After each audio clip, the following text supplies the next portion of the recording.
All right, today we're diving into a really provocative argument that asks a pretty radical question. What if we've been looking at spiritual practice all wrong?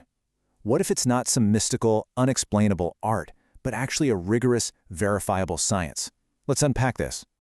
So the essay we're looking at kicks off with this really powerful observation. In paths like Buddhism or Taoism, tons of people start the journey, right? But how many actually reach the goal? Enlightenment, immortality, whatever you want to call it. Almost none. Why is that? Why is the success rate so incredibly low? That's the big question the author's trying to answer.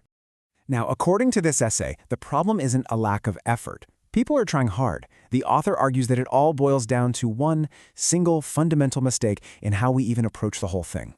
And here it is. This is the big mistake. The author claims we treat spirituality as what's called xuanshui, which you can translate as metaphysics, or maybe mystical learning.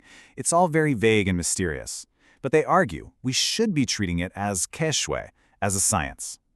Now, this isn't just changing a few words around. This is a call to completely tear down and rebuild our entire understanding of what spiritual practice even is. Okay, so to really get what the author is saying here, we have to understand what they mean by science. And no, it's not about lab coats and beakers. It's about having a very specific, very rigorous framework for getting results you can actually count on. So this slide really lays it all out, the two opposing views at the heart of this argument.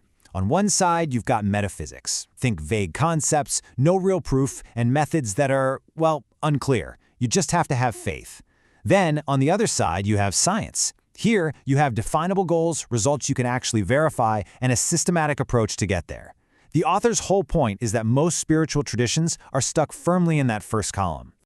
The author then breaks their idea of science down into these three key parts. First, you gotta have laws. You need to know the fundamental principles, the actual roadmap to your destination. Second, verification.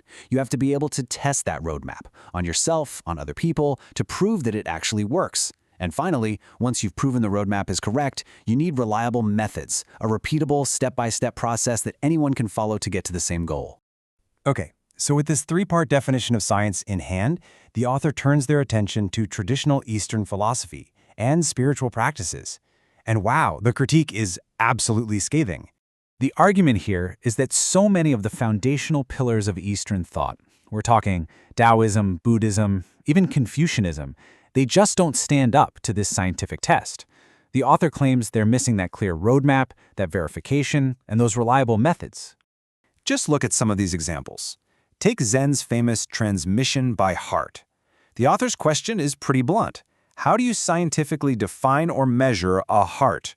What does that even mean in a verifiable way? The same goes for concepts like mind or conscience.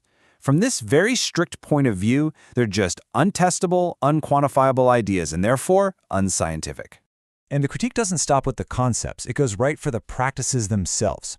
The author basically says that almost everything people do, meditation, chanting, fasting, you name it, is completely unrelated to real cultivation. The essay goes so far as to say that these things have very few benefits, a lot of drawbacks, and they mostly just serve as a distraction from the real work.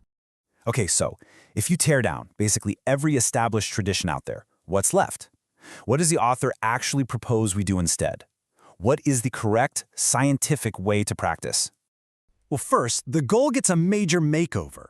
It's redefined away from abstract ideas like nirvana or enlightenment. The author says the one and only purpose of cultivation is something very practical and tangible, to make your life happy, joyful, free, and fortunate, to allow your life to constantly improve or sublimate. Now that is a clear, definable goal that a scientific approach can actually aim for. And here is the method proposed to achieve that goal. It's a three-step process. Step 1, repay your debts. Settle your worldly affairs and obligations. Step 2, accumulate merit. You do this by actively contributing and dedicating yourself to other people. And step 3, perfect what the author calls the antimatter structure of life. Now, what exactly is that?